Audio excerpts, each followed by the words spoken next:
this next song, possibly the first time ever it's been played in this kind of context. But it's not a funeral, it's a celebration and a farewell. So this is one of Annie's favourite songs to dance to. And we're just acknowledging that she's one of a kind. The song's one of a kind. And we want to set the tone for this to be a time of remembering and celebrating just one of a kind, what one of a kind she was and how special she was.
Wow, that's my brother and sister, and Annie would have loved it. Thanks, Jono and Sarah.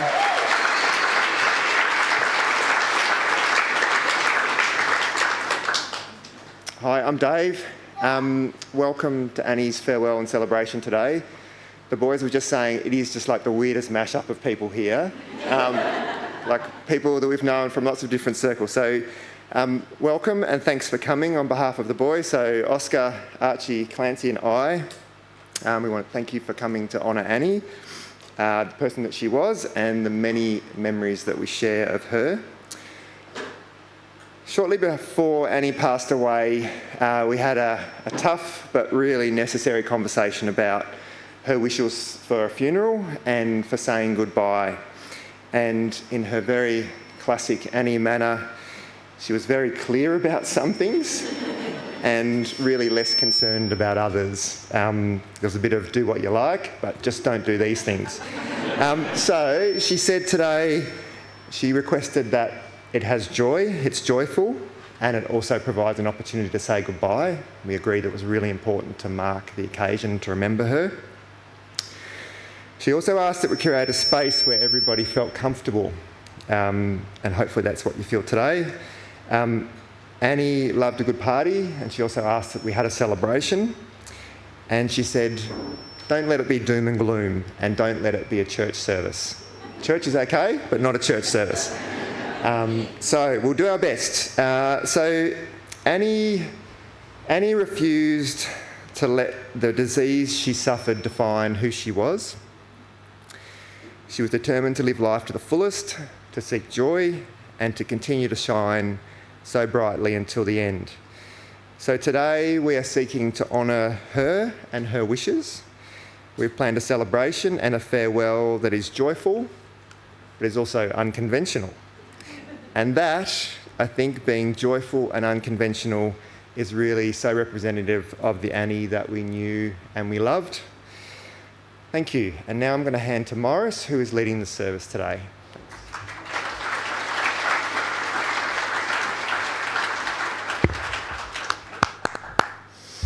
Thank you, Dave. Hello, folks. Isn't it good to be together again, even at a time like this? Indeed, especially at a time like this, to honour Annie. I'm supposed to capture in a few minutes what we all know, the Annie we knew. There's going to be lots of blank spaces. The pressure is really on, but we'll do our best. I'll start with myself. Barb and I and our family, we've known Annie since she was 11.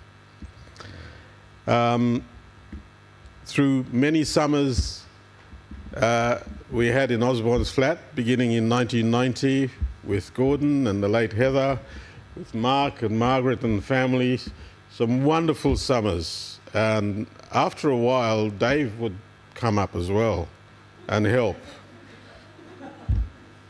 I did a thing called Maria and Giuseppe, and all the sort of artistic colours were involved.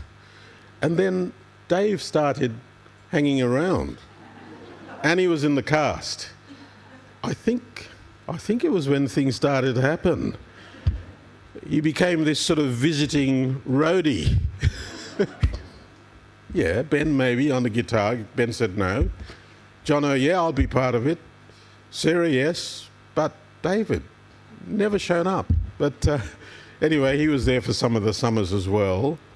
And they were very special times. My life seemed to have been somehow bound with you guys. I conducted your wedding. I understand it was AFL Grand Final in 2002. Not being an AFL fan, I'd never been to an AFL game in my life. I have since, but not until then. Told that to my neighbour once. He said, "What's wrong with you?" Anyway, it's an honour to be given the privilege to conduct this farewell and to guide us through this next hour. Our headline today was a class act.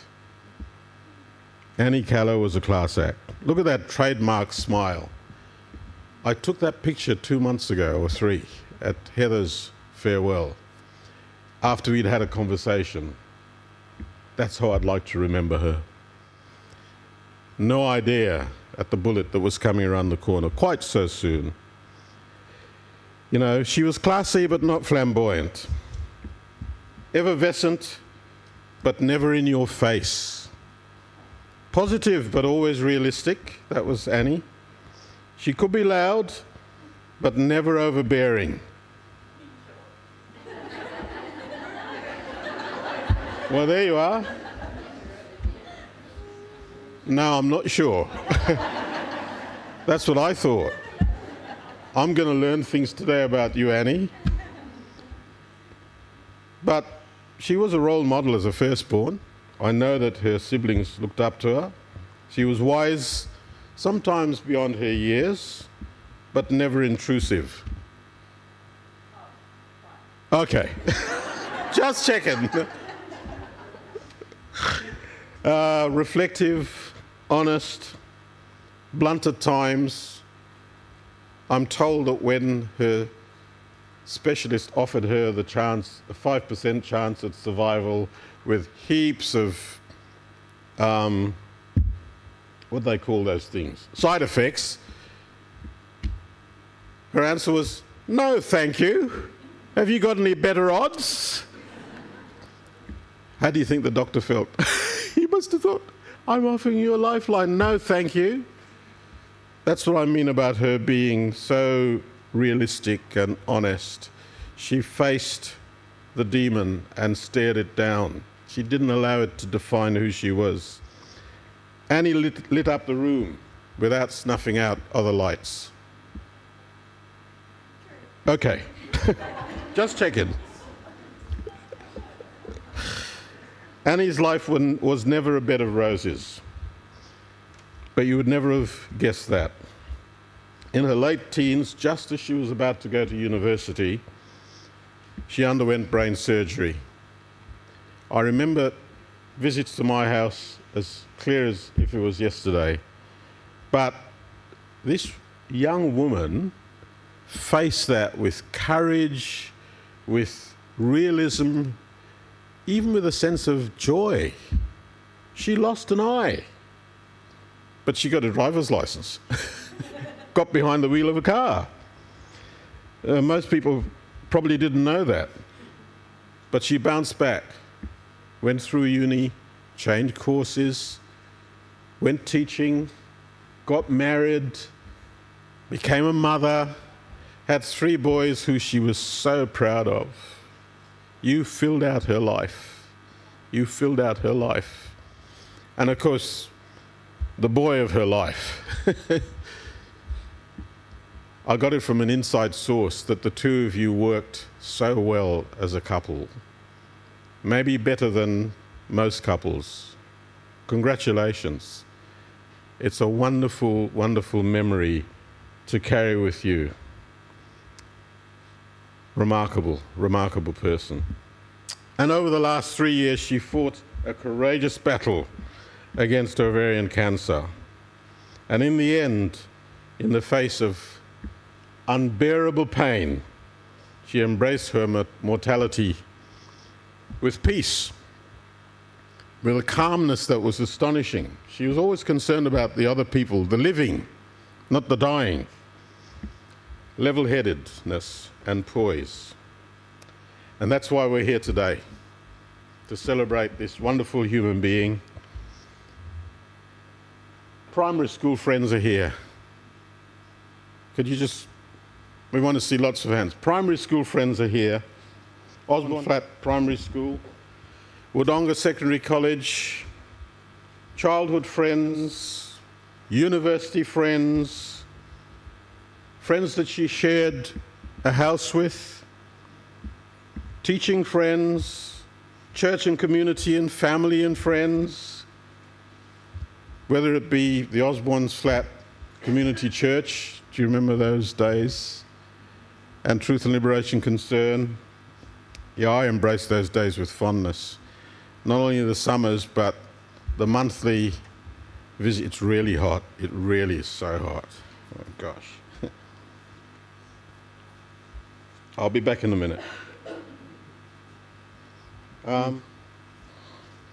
TLC Youth Group, Fresh Youth Theatre, neighbours and friends in Heathmont, teachers from Norwood Secondary College, Belgrove Heights Christian School where she taught before the boys,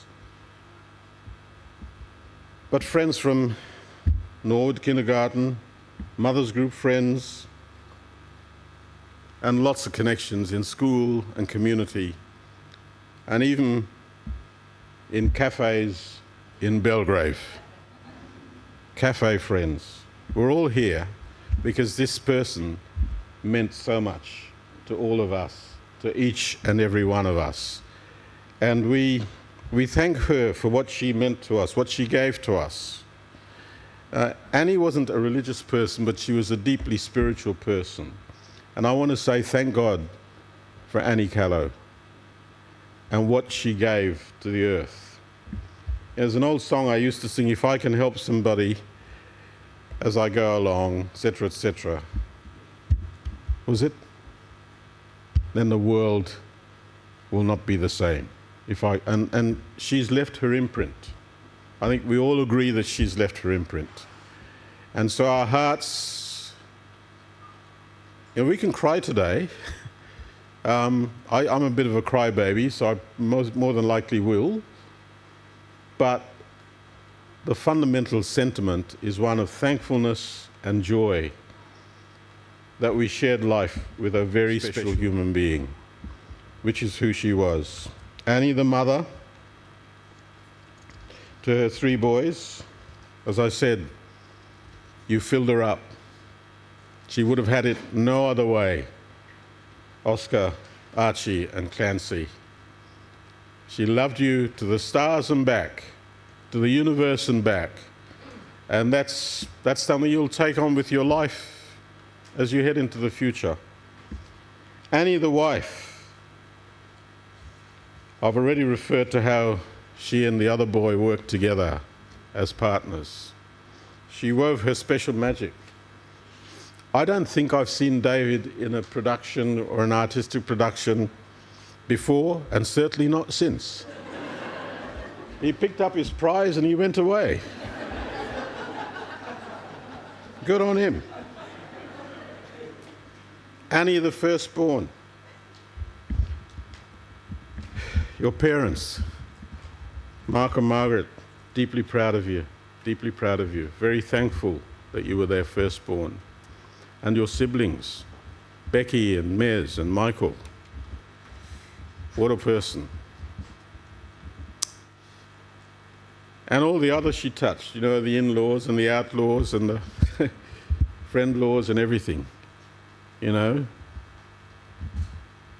kids she grew up with. Annie the fierce. This is Sharon Noldred. Annie the brave. Annie the wicked.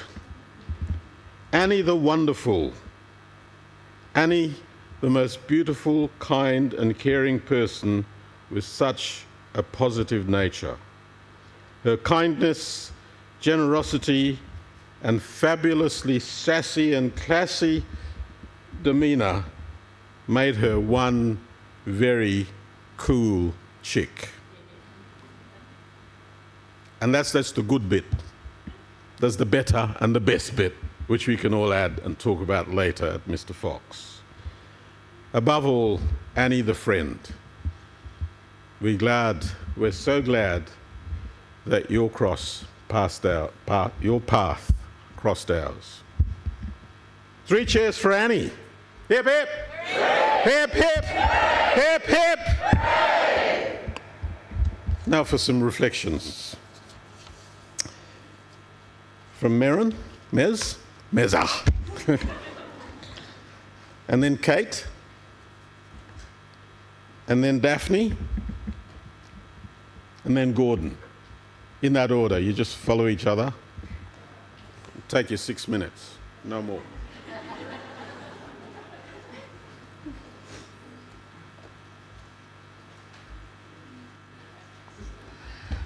Oh, it's hot. I thought it was only going to be 30 degrees today, and I think Annie's like, nah, 35. Let's make them sweat. So, anyway, I'm Merrin. Morris has introduced me. Most of you here probably know me as Mez, and more recently, Clancy's best friend.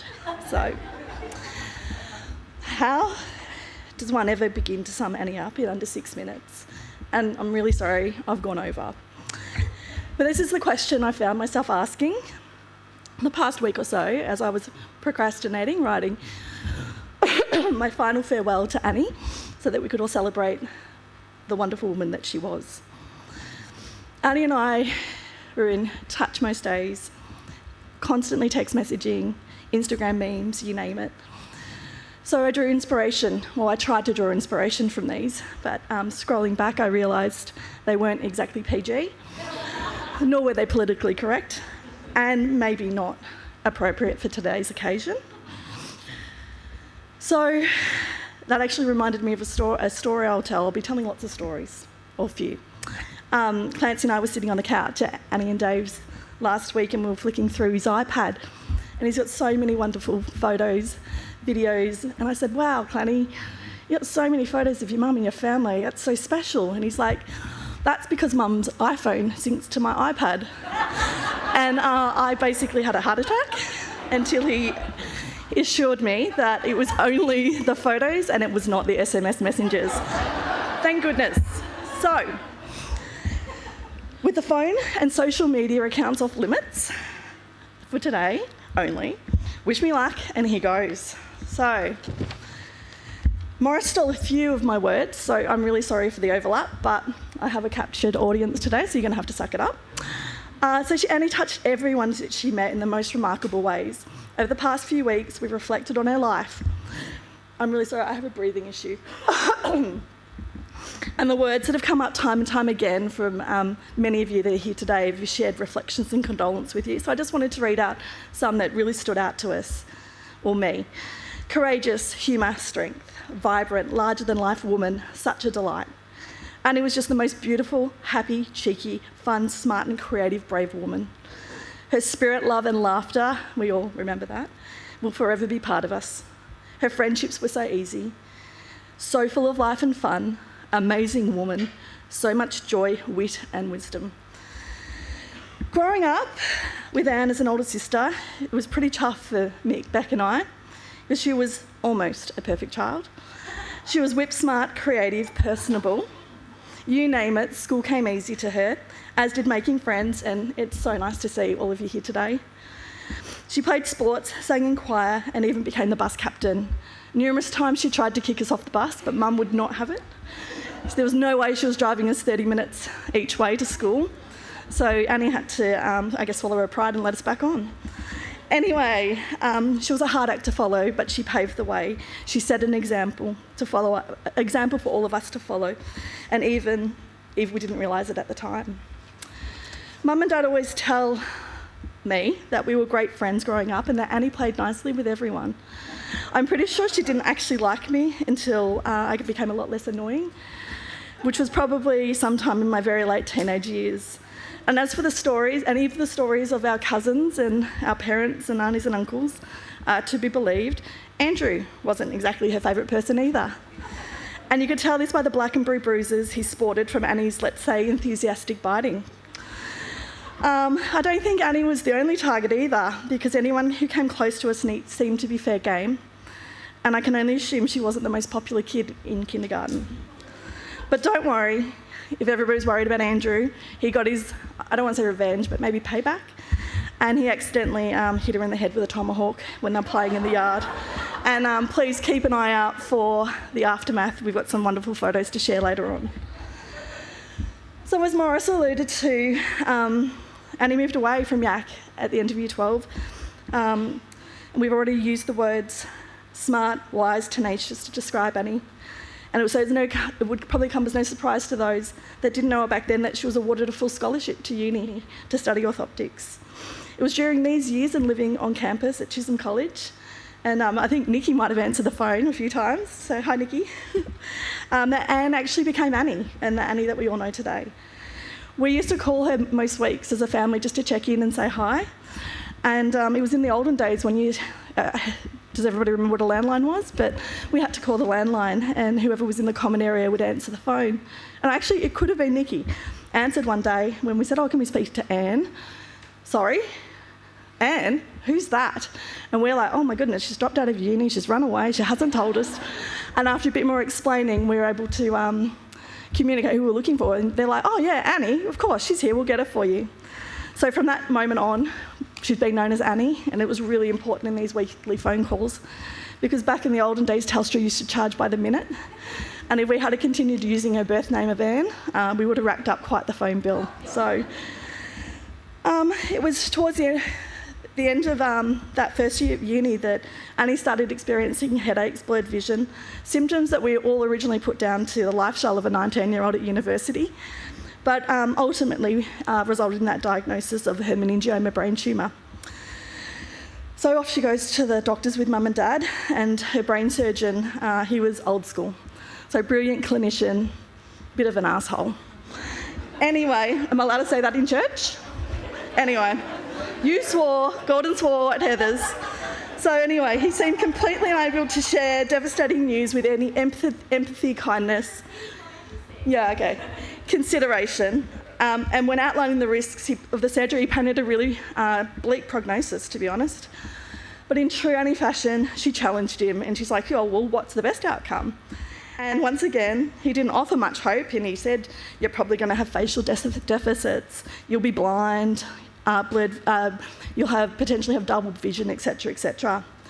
It was during this time Annie's strength and resilience was always on full display. Her courage during the surgery and the recovery was truly inspiring.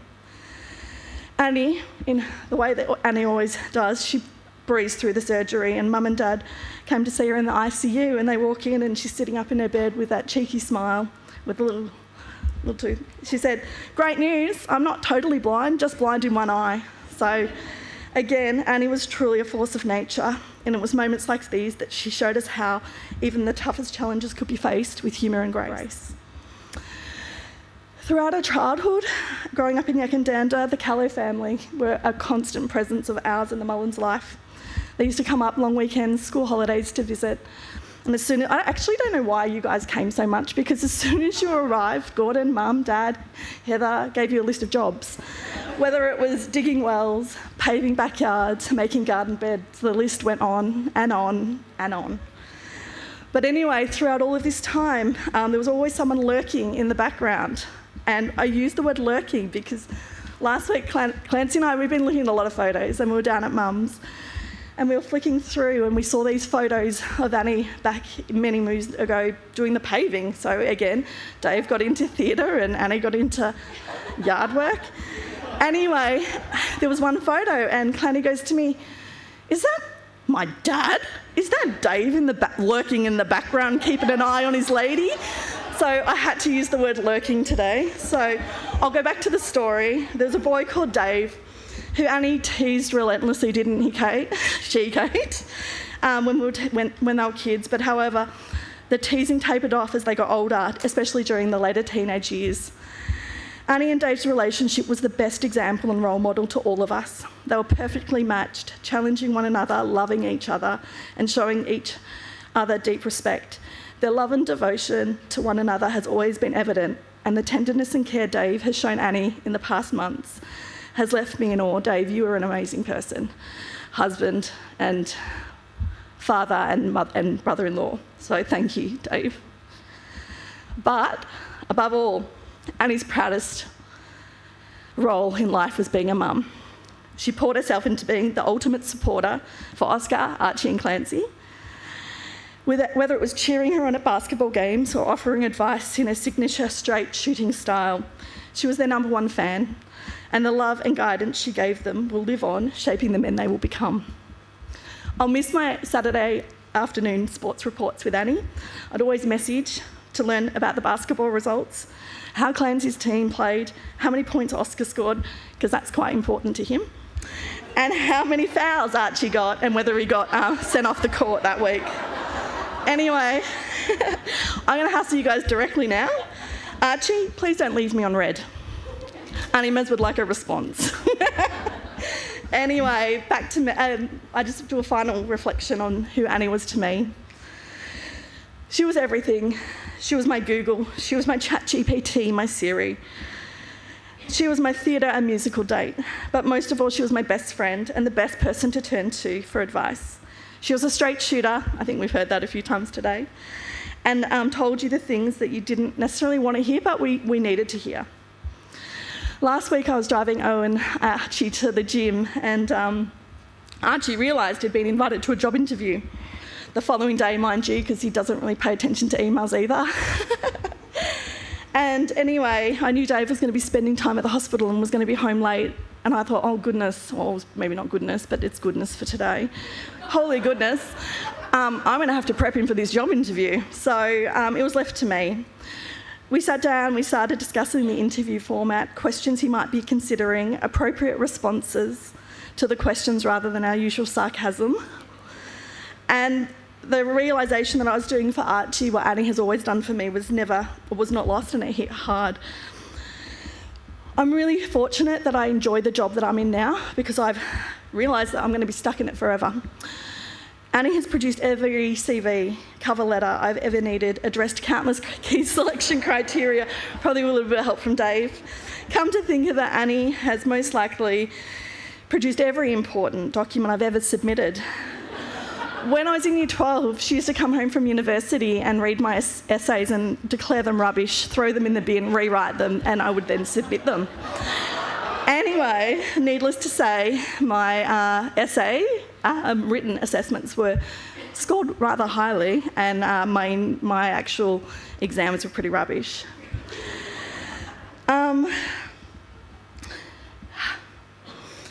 my exams were rubbish because she couldn't sit these on my behalf, obviously. But this wasn't the case with my university entry interview. Living rurally had its perks, and they actually offered me this via phone interview. And as luck would be, Annie was home from uni holidays, and let's just say I was accepted. And we'll just leave it there. Anyway, Annie was she was an optimist. She found joy in the small things and making the most out of every single interaction with people. Hey, talking of being an optimist, boys, do you remember this time last year when your mum was convinced she was going to win $5 million on the LMCT raffle? Yeah. She was adamant she was going to win this raffle and $5 million. She even had us sitting down the evening before discussing what we'd spend the money on. It was, we're throwing around Mercedes G-Wagons, mountain bikes, motorbikes. Dave wanted a seaside property. And of course, there was Lego. So that's funny in itself, but the best thing came the following day. Annie made me get my Facebook out and we watched the live draw on Facebook Live. And Oscar flicked his phone to no caller ID. And just as they're drawing the raffle, he rings his mum's phone. And it was the, oh my God, oh my God, oh my God moment, bouncing up and down on the couch. She was excited. And then she gets herself together and she's like, hello, Annie speaking. And she didn't click on until we were rolling around the floor, trying not to wet our pants. That was one of my that was such a great memory, boys. And oh my gosh, I don't think we've ever been able to trick her, but we got her good. Oh, she had the ability to bring the best out in people, to uplift us and make us believe that anything was possible.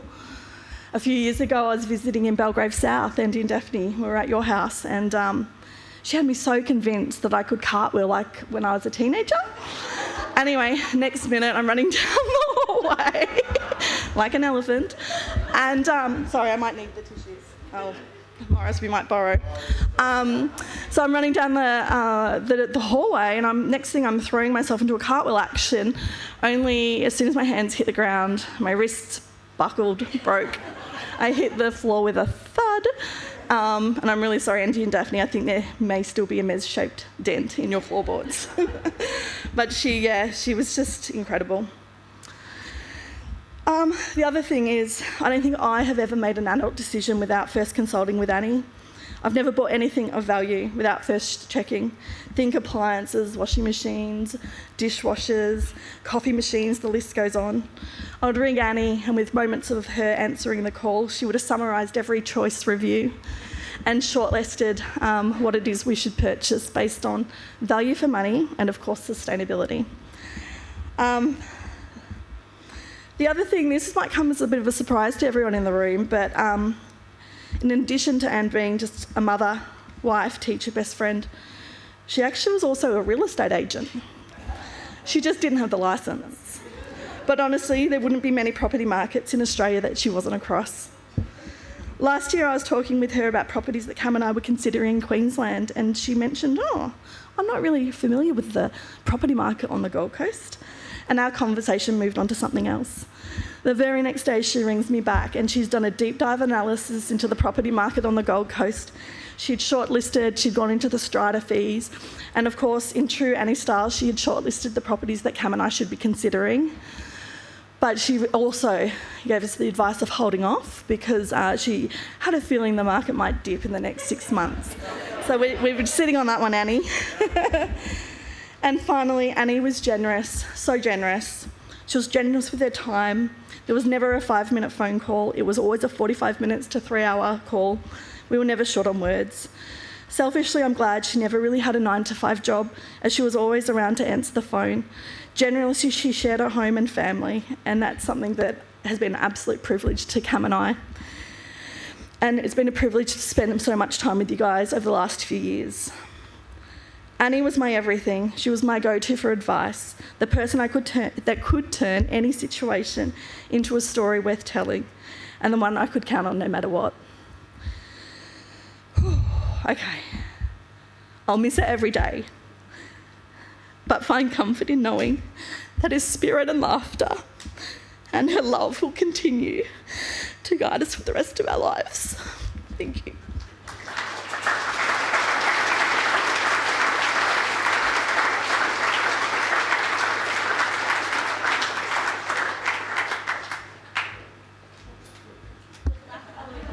Oh my gosh.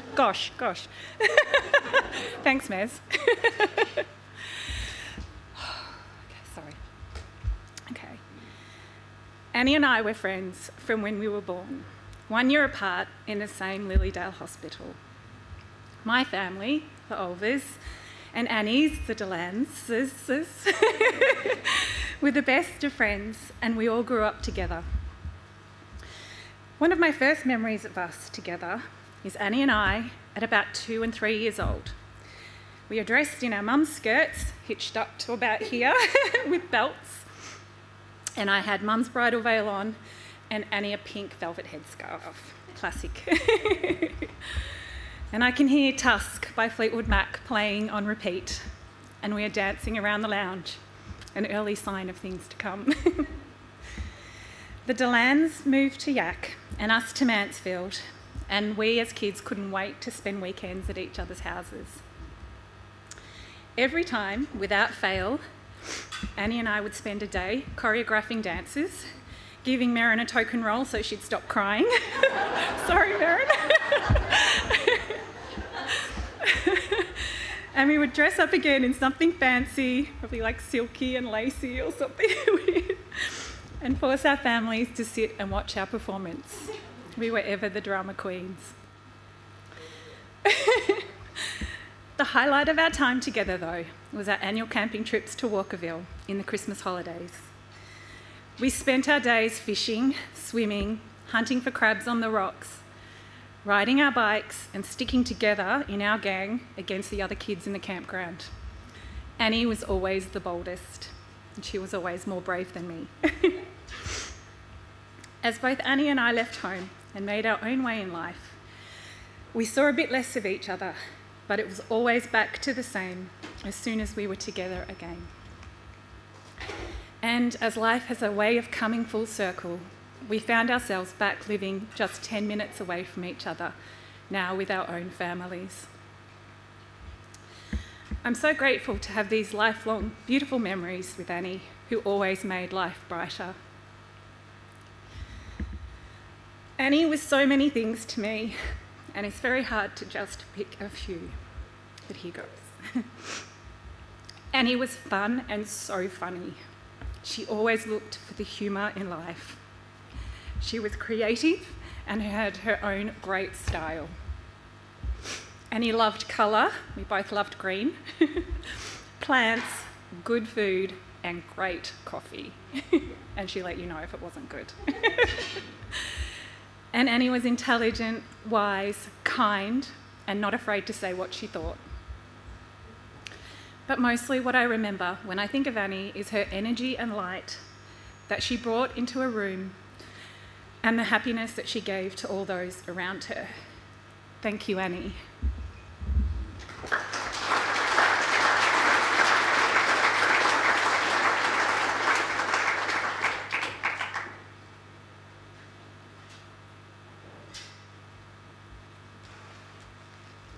Wow, what snapshots. It's amazing. So I'm Daphne, Annie's mother-in-law and friend. And I saw her from an older person's point of view, but nonetheless, all that stuff was absolutely true. Dave asked us to express our experience of Annie, so I'll do that as best I can. So I wanted first to just read you a couple of quotes because I think that this personifies what made Annie. And I was reading one morning something from Richard Rohr, and I think that this eloquently expresses Annie's life direction and choices.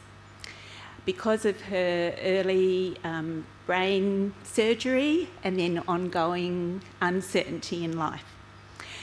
This is the quote, "Not knowing or uncertainty is the kind of darkness that many people find intolerable and unbearable. The very meaning of faith stands in stark contrast to this mindset. We have to live in exquisite, terrible humility before reality. In this space, God gives us a spirit of questing, a desire for understanding. In some ways, it is like learning to see in the dark." And then another quote from Margaret Silf from Landmarks. And I feel like this also personifies where Annie went with that knowledge. "And every star, every pinpoint of brilliant light is where someone before me has pierced the darkness, gone through it with courage, without evasion or circumvention, and broken through, however briefly, to the unimaginable brilliance beyond. And each, in piercing his or her own darkness, has opened up a new source of light, however small and distant, for those of us who still stand trembling in the night." This humility before reality and questing for joy framed Annie's existence. She chose life with a capital L, and it was a choice. Curiosity pushed her forward, and anxiety took a back seat, except when she was faced with rodents. So she explored, and this is my little snapshot of what I saw Annie exploring. Deep spirituality without religiosity, as Morris said. Cooking without recipes, depending on taste and presentation. Colourful Dresden glasses. Galleries. She loved Pete Cromer's colourful birds and anything else that she could go and see. Gardens. And then she came home and planted 4 riotous coloured beds of her own. She was living at our house at the time, so that was rather good. Creation. Bugs, birds, animals, plants, trees would often be found and she would often be found outside sitting amongst it all. She particularly loved the antics of the sulphur-crested cockatoos. She loved colour, as you guys already said, anything bright and well coordinated, but especially red. She loved hope in many different forms. She loved real estate, as we've already said, which culminated in designing and making their own house a reality. She loved joy in any possible way. She was a joy seeker. She was also loved truth-seeking and telling. And one day she said to me, "I'm tired of being the truth teller, brings too much trouble." But I encouraged her that there are so few truth tellers for us all. and people who are courageous enough to be able to do that. She was insightful, and she trusted her own instincts and shared her knowledge. She was fun, making an occasion of everything, everyday things, a master of spontaneous adventure. She loved awe. She pointed others towards this, and I remember coming home one day from a walk in the forest, and I said to her, "Oh gosh, it just moved me to tears. The trees were just so beautiful." And she said to me, "That's awe." She loved composition and style. The go-to person to put together a beautiful room, that was her second nature. But most of all, she was interested in people, their different approaches to life, their ways of seeing. She revelled in a good D&M, which she followed up with research and then got back to you. She encouraged me to be bolder and braver. I count myself so privileged to have shared so much of her life and will miss her deeply. Thank you.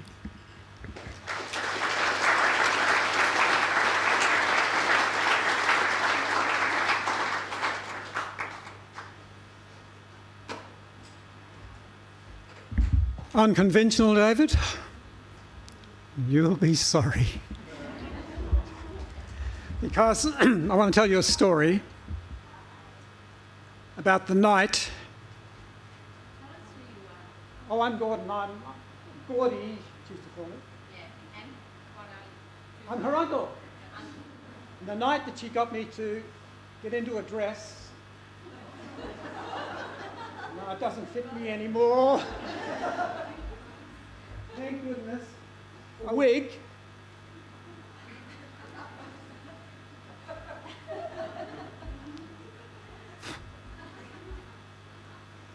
Girls, if you feel like you need to take yours off and stick it under it gets quite hot. And attached to my chest, a baby. Up to my upper appendage. All in the name of furthering her education. Well, I'm not quite sure whether it was sociology, psychology, media, or aniology, but she had been given this task to arrange and organise an event as a school project in Year 12, I believe, in which she had to arrange and organise and invite people along to a particular event and observe their behaviour and also their interacting, and then report back to it, to those who could decide her future. She figured that with my 50th approaching, that I would be a good target, and she could use her silky skills and deception to persuade me, a hesitant, reluctant uncle, adverse to celebration, to dress up. But she was persuasive, and I had a pocket of friends in Yak who could pretend to have a good time. This would be a night where each person had to dress up as a character or an image from a Beatles song. And that's the band, not the insects. Or as a character or image, hence me as Lady Madonna. Walking around wondering how I'd feed the rest.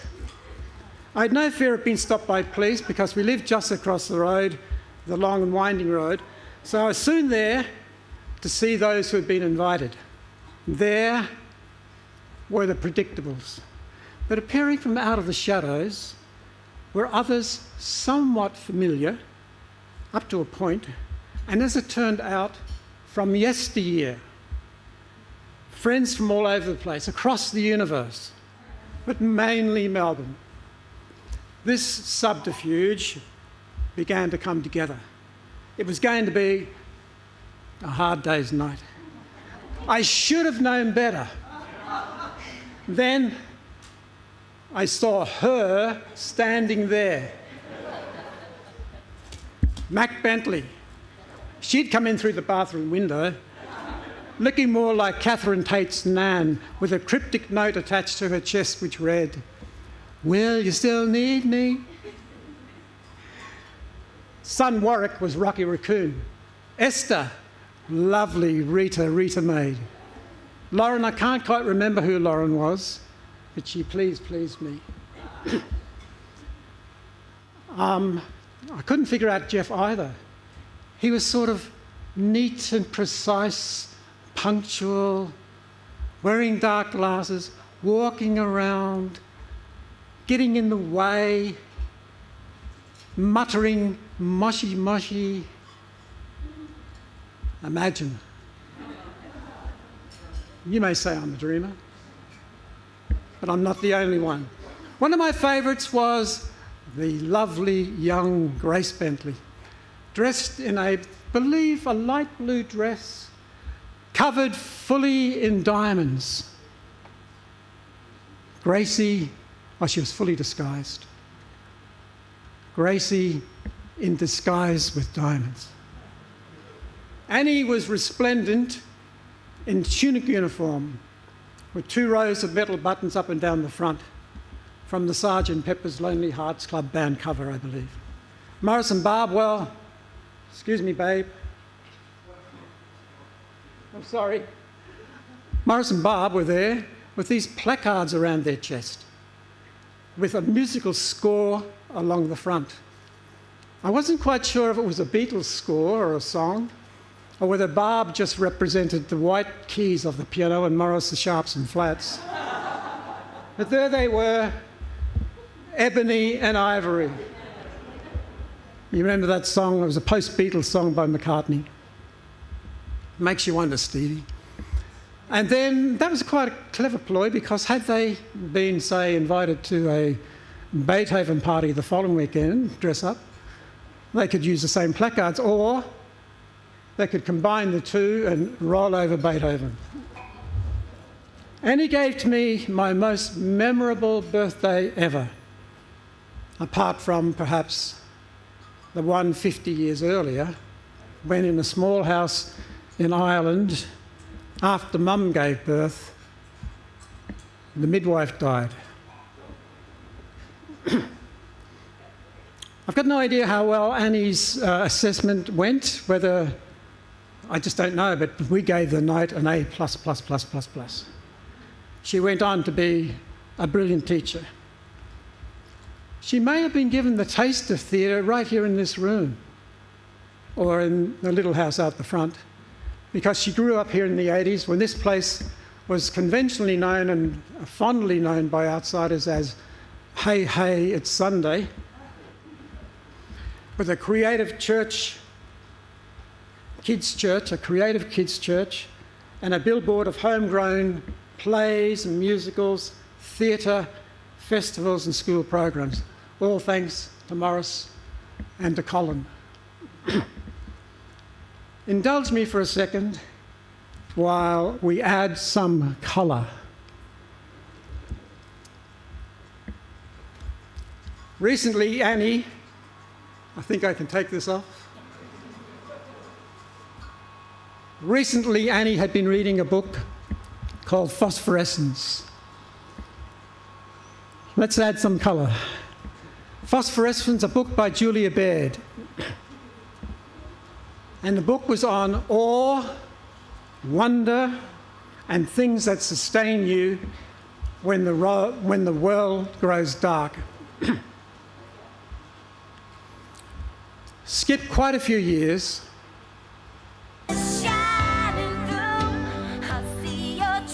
And after the passing of Heather last September, our families, the Mullins and Deslandes, we met in the Albury Botanical Gardens on a very significant day for us. Much to our surprise, Annie was there.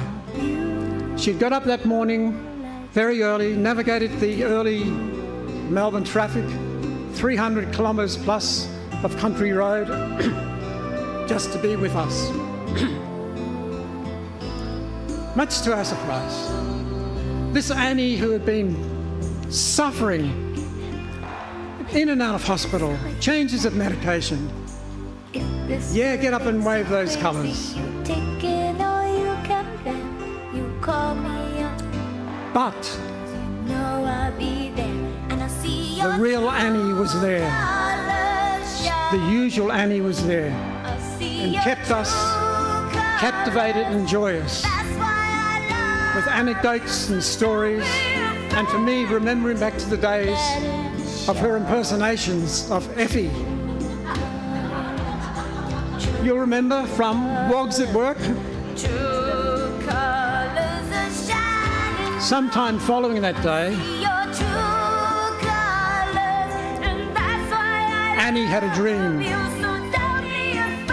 And in the dream, Annie was sitting on Auntie Heather's bed, crying because she was never going to see Heather again. And Heather came and sat alongside of Annie and asked her why. Why was she crying? And Annie said, because I'll never see you again. You won't be here.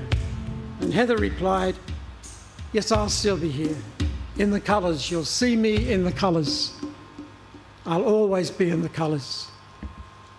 Annie was comforted by the dream, and there was no sadness in the Use it to help retelling. students brainstorm ideas It faster. brought great comfort Document Beck the and writing Margaret. process. and to me, Check for plagiarism and AI-generated text. as it should to us all. Get real-time feedback. And much more. It's not just a grammar tool. It's your responsible AI writing assistant for the new era of communication. Download Grammarly for free today.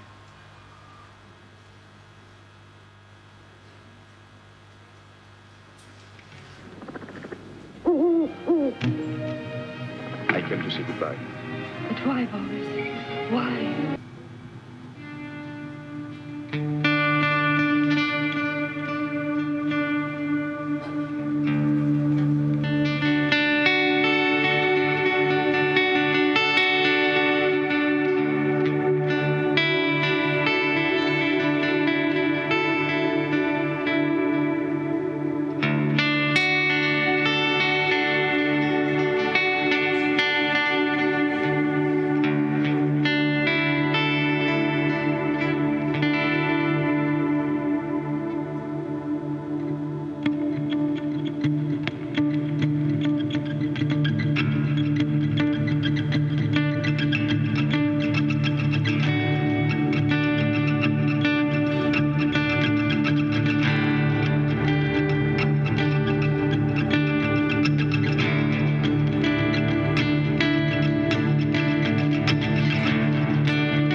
Andrew.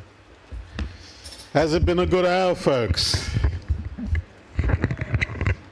I think Annie will be pleased. We're about to draw this to a close. Thank you for coming. I want to especially mention people who travelled from a long way. Cousins from Adelaide. People from, where are they? Good. Any other cousins from Timbuk, out of Gwelup? Bentley's from, so good to see you guys, yeah, from Queensland. And Barb and I have travelled from Hamilton.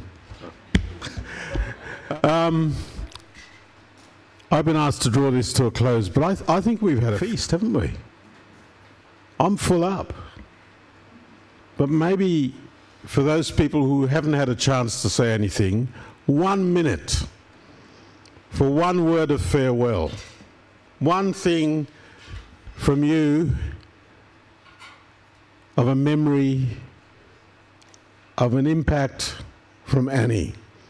And do it quickly, because after 1 minute we're going to draw this to a close. So, who's going to go first? Just one word, just say it. Inspiring.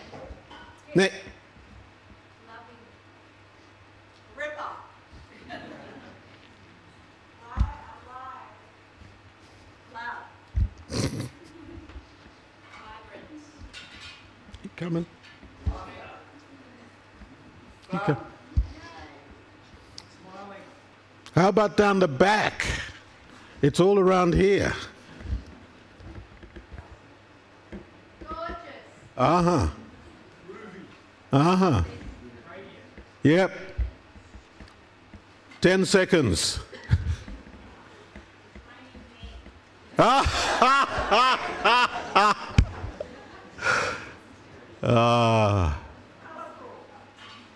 Colourful.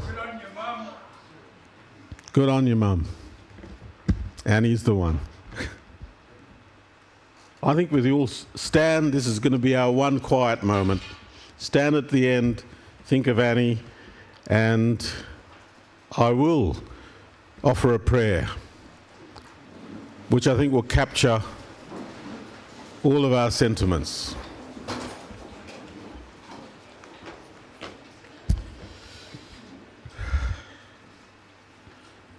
Loving God, we thank you for the times in our lives when we experience love, beauty, generosity, depth, wisdom, deep spirituality from another human being.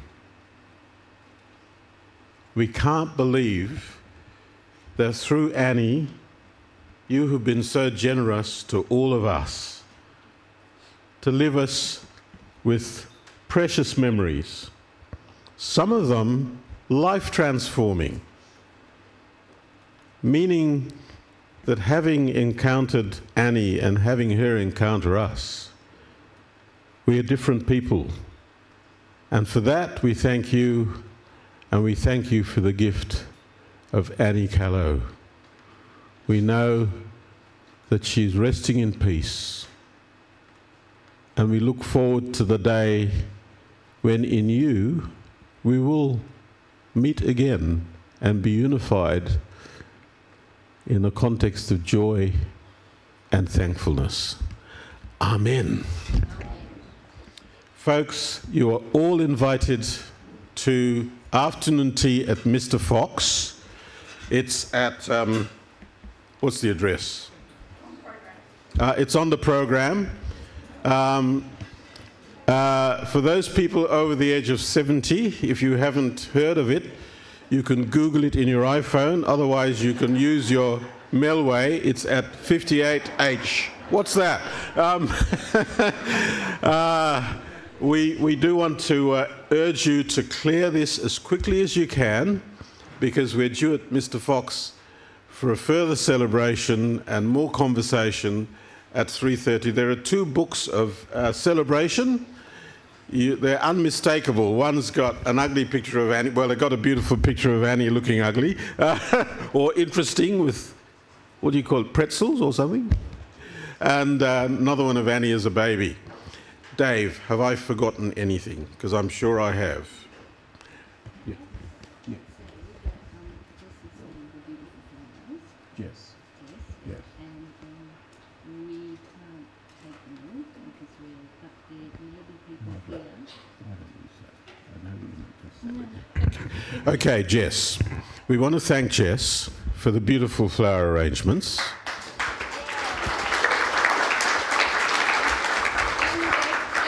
And Beck, Jess and company. Yeah. So we can't take these with us, and so what comes? Okay, so The next sentence yeah, is. we'll leave some for Sunday church. Is that okay? But if anyone would like some, the only problem is that some of them are in vases that belong here, and some of them are our vases, but that's okay.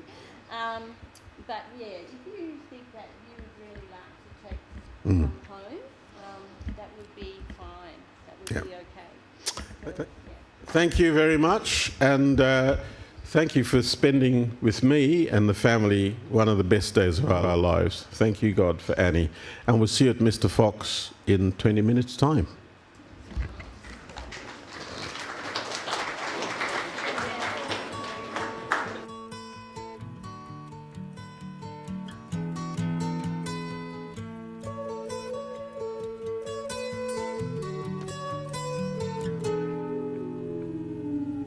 Here comes the sun, doo-doo-doo. Here comes the sun, I say it's alright.